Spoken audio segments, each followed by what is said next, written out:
विषय आपको यह बताना है कि हिंदी साहित्य ही नहीं, संस्कृत साहित्य ही नहीं, दुनिया भर के सारे साहित्य पहले से ही ये बताते रहे हैं कि इस धरती पर मानव जाति ही नहीं, प्राणी मात्र का भी जीवन तभी तक सुरक्षित है जब तक पर्यावरण अपने प्रकृति प्रदत्त स्वरूप में विद्यमान रहेगा। जब भी पर्यावरण बिगड़ेगा, जब भी हम इसको प्रदूषित करेंगे, तब ही मानव जाति का, इस सृष्टि का विनाश सुनिश्चित हो जाएगा। भारत के पुराणों में, उपनिषदों में, स्मृतियों में और यहाँ तक हमारे महाकाव्यों में भी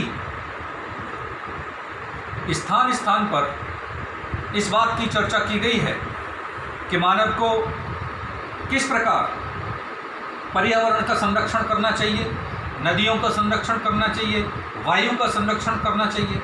पूरे विश्व भर की जितनी भी संस्कृतियां हैं, उन सभी संस्कृतियों में विराटता से पर्यावरण की चर्चा की है, लेकिन वैज्ञानिक ढंग से मानव जाति के जीवन के साथ जोड़कर, पर्यावरण के साथ मानव के प्राणों को जोड़कर, खगोल के संपूर्ण चराचर के साथ पर्यावरण को जोड़कर जो विस्तृत परिस्थिति और उसका वर्णन हमारे ग्रंथों ने, भारतीय धरती पर लिखे गए महापुरुषों के ग्रंथों ने किया है, बहुत अद्भुत है।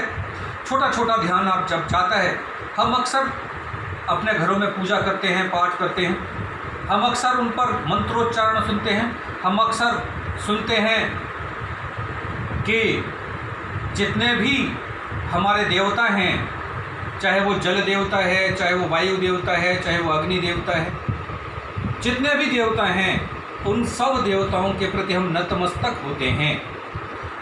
और हमने अपने जीवन के अंदर श्रेष्ठ कामों के आरंभ में ही इन देवताओं को प्रणाम किया है, इनकी स्तुति की है। लेकिन कभी कभी आपको लगता होगा कि भारत की कैसी अद्भुत संस्कृति है, जिसने वायु को भी देवता माना है, अग्नि को भी देवता माना है, जल को भी देवता माना है, आकाश को भी देवता माना है, धरती को भी देवता माना है। हमारी समझ में कभी ये आता होगा कि आखिर ये देवता क्या है।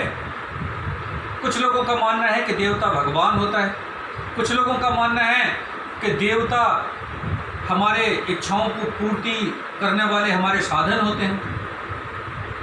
लेकिन देवता शब्द का सही अर्थ हमारे ध्यान में आना चाहिए, और तब ही हम ठीक प्रकार से पर्यावरण को समझ सकेंगे। ये एक विराट चेतना है, यह एक विराट आयाम है, एक विराट परिभाषा है जो हमारे ऋषियों ने हमें दी है। देवता का अर्थ होता है मित्रों, देने वाला, जो हमें देता है। लेकिन देते तो हमें बहुत लोग हैं। हम किसी भी दुकान पर जाते हैं, हम जो चाहते हैं उससे ले आते हैं, तो क्या वो भी देवता हो गए?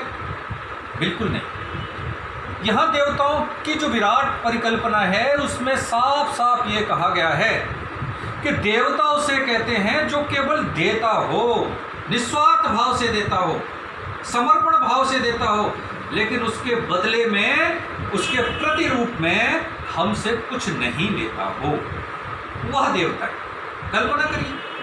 कल्पना करिए कि वायु देवता, हमारे ऋषियों ने वायु को देवता कहा। वायु देवता, क्या वायु हमें पैसे से मिलती है? नहीं। हम खुले में सांस लेते हैं और जितनी ज़रूरत भर होती है, हमारा शरीर उसको इस पर्यावरणीय इससे खींच लेता है।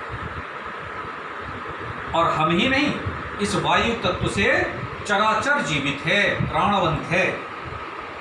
जल देवता है, नदियों में बह रहा है, कुओं में बह रहा है, धरती के अंदर भरा हुआ है, हम समर लगाकर उसको निकाल रहे हैं, हम ट्यूबवेल लगाकर खेतों में पानी पहुंचा रहे हैं, हमारी नदियां हमारी कृषि को जीवंत कर रही हैं, हमारे प्राणों को जीवंत कर रही हैं। लेकिन कभी ये कल्पना करके देखो कि जो निस्वार्थ रूप से हमको जो दिया गया है, जो बिना पैसों के हमको दिया गया है, हमने उसका मूल्य नहीं समझा है। आप जरा सोच कर देखिए, जब आदमी मृत्यु के अंतिम समय में होता है, जब उसे सांस लेने की दिक्कत होती है, और जब उसको ऑक्सीजन का सिलेंडर लगाया जाता है उस समय हमें गिन गिन के सांस जो जाती है उस समय उस ऑक्सीजन की हमको महत्ता पता लगती है। तब हमें पता लगता है कि ऑक्सीजन जीवन के लिए कितनी महत्वपूर्ण है। और ऐसे ही पानी को ले लीजिए, शरीर के अंदर पानी कम हो जाता है तो बोतलें चढ़ाते हैं, तब हमें पता लगता है कि एक एक बोतल हमारे जीवन को कैसे प्राणवंत बनाती है। तो मित्रों, हमारी संस्कृति में जिन तत्वों को देवता कहा गया है, ये पांचों तत्व इस सृष्टि के निर्माण का, मानव और संपूर्ण चराचर के निर्माण का आधार बिंदु हैं। इसलिए पर्यावरण के संरक्षण को लेकर हमारे ऋषियों ने, हमारे कथाकारों ने, हमारे बुद्धिजीवियों ने और हिंदी साहित्य के तमाम कवियों ने अपनी रचनाओं के अंदर इसकी चर्चा की है। आज हम बात करेंगे मानसकार गोस्वामी तुलसीदास जी की, जिन्होंने अपने मानस रामचरितमानस में यह चर्चा की है कि किस प्रकार देश की नदियाँ, देश की वायु, देश के तालाब स्वच्छ होने चाहिए, निर्मल होने चाहिए, पवित्र होने चाहिए और इनकी बड़ी आवश्यकता है। हम रामचरितमानस पढ़ते हैं, उसके बड़े बड़े अखंड पाठ करते हैं और उन अखंड पाठों को घर पर कराकर हम ये समझते हैं कि हमने बड़े पुण्य का काम कर लिया है, हमें मोक्ष प्राप्त हो जाएगी। मित्रों, मेरे प्यारे विद्यार्थियों, यह मोक्ष तभी प्राप्त होगी जब मानस के अंदर पर्यावरणीय संरक्षण को लेकर, पर्यावरणीय सुरक्षा को लेकर, पर्यावरणीय चिंता को लेकर मानसकार गोस्वामी तुलसीदास जी ने जो बातें अपने मानस के अंदर कही हैं, जब तक वो बातें हम अपने जीवन में नहीं अपनाएंगे तब तक किसी भी रूप में हम रामचरितमानस के लाभ को प्राप्त नहीं कर सकते। और आज मैं आपको ये बताना चाहता हूँ कि किस प्रकार 400 साल पहले, 450 साल पहले उस मानसकार का चिंतन, उस मानसकार की दृष्टि पर्यावरण को लेकर कितनी सक्रिय थी, कितनी उपयोगी थी, उसका संदेश, उसका निर्देश उन्होंने मानस में हमें किस प्रकार दिया है। आइए देखते हैं उनके दिए हुए उन कुछ दोहों को और दृष्टि डालते हैं उनके उन संदेशों पर कि वो क्या कहना चाहते हैं पर्यावरण के संबंध में। गोस्वामी तुलसीदास जी ने कहा, सरिता जल, सरिता और जल, सरिता का जल, उन्होंने कहा कि सरिता जल निर्मल जल सोहा, अर्थात नदियों और तालाब में, अर्थात नदियों और तालाब में स्वच्छ जल ही शोभायमान होता है। इसका अर्थ क्या है? इसका अर्थ यह है कि वो कहना चाहते हैं कि जिन नदियों और तालाबों का जल प्रदूषित हो गया है, वह तालाब और नदियाँ शोभा रहित हो गए हैं, बेकार हो गए हैं, व्यर्थ हो गए हैं। हम उन्हें ही नदियाँ कहेंगे, हम उन्हें ही तालाब कहेंगे जिनमें पवित्र, स्वच्छ और निर्मल जल है। यह चिंतन मानसकार अपने रामचरितमानस के अंदर लेकर चलते हैं। ये एक स्थान पर नहीं, वो अनेक स्थानों पर इस बात की चर्चा करते हैं। वो कहते हैं कि सरिता सब पुनीत जल बहहीं, संदेश देते हैं कि सभी सरिताओं के अंदर पुनीत और पावन जल बहना चाहिए। तो हमारे मानसकार गोस्वामी तुलसीदास जी ने भक्ति की ही बात नहीं की, राम की ही बात नहीं की, नीति और विवेक की ही बात नहीं की, उन्होंने पर्यावरण के संरक्षण की भी उतनी ही बात की है और ऐसा संदेश भी दिया है। कई स्थानों पर उन्होंने यह कहा है, नदी उमगे अम्बुद कहूँ धाई, संगम करहीं तालाब तलाई। वो कहते हैं कि यदि सरिता का जल गंदा हो जाता है तो कमल भी सूख जाते हैं। और इसी प्रकार एक स्थान पर वो आगे और कहते, सरित जल मलिन सरन सूखे नलिन। तो हम देख रहे हैं कि किस प्रकार मानसकार गोस्वामी तुलसीदास जी अपने ग्रंथों में जल और वायु के पर्यावरण की बात, वायु की स्वच्छता की बात करते हैं, पर्यावरण की स्वच्छता की बात करते हैं।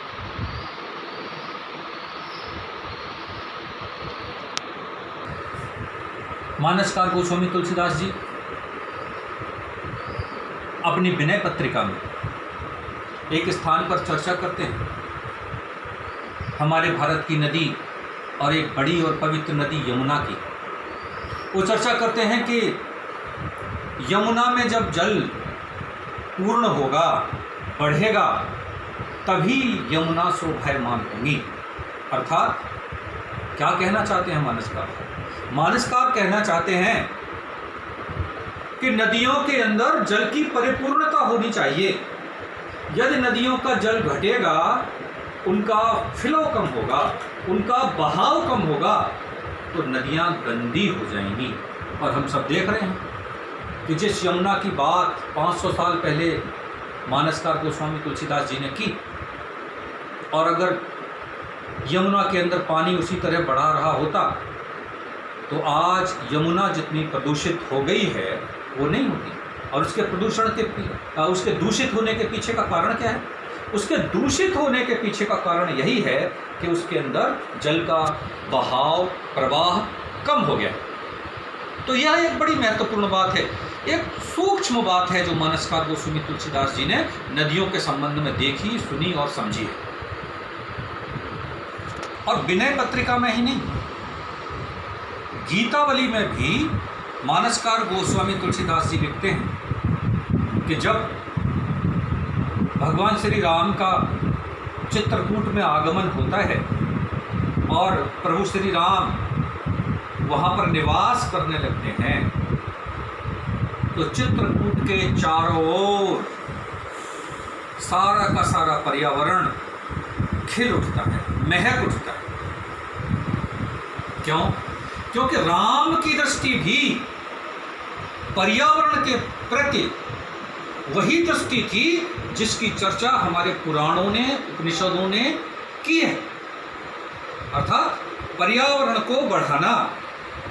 लेकिन जब तक राम चित्रकूट में नहीं आए थे तब तक ऐसा क्यों नहीं था? और वो इसलिए नहीं था क्योंकि राक्षसी संस्कृति ने, अज्ञानता की प्रवृत्ति ने चित्रकूट जैसे स्वर्ग धाम को भी नरक बना रखा था। मानसकार गोस्वामी तुलसीदास जी कहते हैं, और आप इनकी प्रामाणिकता देखिए, वो कहते हैं कि ऋतुपत आए भलो बन्य समाज, अर्थात ऋतुपत आए भलो बन्यो बन्य समाज, अर्थात ऋतुपत माने राम जब आए तो यह जो बन्य समाज है कितना अच्छा लगने लगा है। और आगे कहते हैं कि जब ते राम कीन तह बासा, जब से भगवान राम वहाँ पर वास कर रहे हैं, सुखी भय मुनि बीती त्रासा, गिर वन नदी ताल छवि छाए, दिन दिन प्रति अति हों ही सुखाए। स्पष्ट कर दिया मानसकार गोस्वामी तुलसीदास जी कि राम के आने के कारण से वहाँ की नदियाँ, वहाँ के पर्वत, वहाँ की वायु सब की सब शुद्ध और पवित्र हो गई है। अर्थात इसका एक दूसरा अर्थ भी है, अर्थात यह है कि जहाँ पर भी भले लोग जाते हैं, अच्छे लोग जाते हैं, सकारात्मक सोच के लोग जाते हैं, वहाँ पर्यावरणीय संरक्षण के लिए अपना योगदान देते हैं और इसके कारण वहाँ का पर्यावरण अच्छा हो जाता है। ये मानसकार गोस्वामी तुलसीदास जी का उन लोगों के लिए भी संदेश है जो लोग आज पहाड़ों पर जा रहे हैं और पहाड़ों के पर्यावरण का क्षरण कर रहे हैं। नदियों के किनारे मकान, होटल बनाकर नदियों की पवित्रता को भंग कर रहे हैं। अर्थात तुलसी की दृष्टि में हम अच्छे नहीं हैं, तुलसी की दृष्टि में हम सकारात्मक सोच के लोग नहीं हैं। तुलसी की दृष्टि में तो सकारात्मक सोच के वो लोग हैं जो जहां भी जाते हैं, जहां भी रहते हैं, उस पूरे पर्यावरण को अपनी महक से आपूरित कर देते हैं। तो मानसकार गोस्वामी तुलसीदास जी ने अपनी गीतावली में, अपनी विनय पत्रिका में, अपने रामचरितमानस में पर्यावरण की बहुत चिंता की है। अनेक स्थानों पर उन्होंने इन सारी बातों को स्पष्ट किया है। मानसकार अनेक स्थानों पर ये कहते हैं कि इस सृष्टि का सबसे समझदार प्राणी, ज्ञानवान प्राणी मानव है, और प्रभु ने मानव को ये जिम्मेदारी सौंपी कि वे पर्यावरण का संरक्षण करें, वे जड़ों का भी संरक्षण करें। जड़ का अर्थ पर्वतों का संरक्षण करें, वनस्पतियों का संरक्षण करें और पशु पक्षियों का संरक्षण करें। अर्थात जड़ और चेतन दोनों के संरक्षण का काम मानव समाज को दिया गया है। और इसका उल्लेख करते हुए मानसकार स्वयं कहते हैं, वो कहते हैं कि जलचर थलचर नभचर नाना, जलचर थलचर नभचर नाना, बेजड़ चेतन जीव जहाना। ये कहते हैं कि जीव की हिंसा नहीं होनी चाहिए, उसकी रक्षा करनी चाहिए। और वो यहाँ तक कहते हैं कि सभी जड़ और चेतन के अंदर राम बसते हैं, अर्थात आत्म तत्व है, जीवन तत्व है। और इसीलिए वो कहते हैं जड़ चेतन जग जीव जत सकल राममय जान। संदेश देते हैं और स्पष्ट संदेश देते हैं कि मानव मात्र यह समझ ले कि जड़ के अंदर भी और चेतन के अंदर भी आत्म तत्व है, जीवन है। और इसीलिए उनका पोषण और संरक्षण बहुत आवश्यक है। यदि उनका पोषण और संरक्षण नहीं हुआ तो सृष्टि के अंदर विकार उत्पन्न हो जाएंगे और वह विकार संपूर्ण चराचर की प्राण तत्व को समाप्त करने के लिए पर्याप्त होंगे। इसलिए मित्रों, यह निश्चित है कि हमें अपने उन पूर्वजों के, उन विद्वानों के, उन महापुरुषों के, उन कवियों के, उन साहित्यकारों के उस संदेश को सुनना और समझना चाहिए जिन्होंने सैकड़ों साल, हजारों साल पहले मानव जाति के कल्याण के लिए, मानव जाति के पोषण के लिए और मानव जाति के लिए नहीं, संपूर्ण चराचर के पोषण और कल्याण के लिए पर्यावरण की सुरक्षा को लेकर चिंता व्यक्त की है, अपने ग्रंथों में उसका उल्लेख किया है, हमारा मार्गदर्शन किया है। और यह मार्गदर्शन हम भूल गए हैं। हमने अपने निजी स्वार्थों और लालसाओं की पूर्ति के लिए पर्यावरण के साथ बहुत बड़ी छेड़छाड़ की है। और इसका कारण यह है कि आज पूरा पर्यावरण, नदियाँ प्रदूषित हो रही हैं, वायु प्रदूषित हो रही है, धरती प्रदूषित हो रही है, आकाश गैसों से, विषैली गैसों से भर गया है, प्रदूषित हो रहा है। और उसका परिणाम है कि कोरोना वायरस जैसे वायरस आज पूरी मानव जाति को, पूरी सृष्टि को निगल जाना चाहते हैं। इसलिए हम अपने पूर्वजों के, अपने कथाकारों के, अपने काव्यकारों के संदेशों का अध्ययन करें और उस पर अमल करें। तो कोरोना जैसा छोटा वायरस हो या कोई बड़ी महामारी हो या इससे भी भयंकर कोई स्थितियां हो, हम सभी स्थितियों पर विजय प्राप्त कर सकते हैं। यही हमारे उन महापुरुषों का संदेश है। और इसीलिए आइए हम सब मिलकर आज मानसकार के उन संदेशों को अपने जीवन में उतारते हुए अपने घरों के अंदर रहें, स्वच्छ वातावरण रखें, जीव जंतुओं की रक्षा करें, नदियों को स्वच्छ रखें, अपने हाथों को स्वच्छ रखें, अपने घर को स्वच्छ रखें, वृक्षों का आरोपण करें, वृक्ष लगाएं, और मंद सुगंध शीतल छाँव में इस पूरी सृष्टि को पल्लवित और पोषित होने दें, तो निश्चित रूप से मानव जाति फिर एक नए युग के साथ खड़ी होगी। और यही आज के समय की मांग है।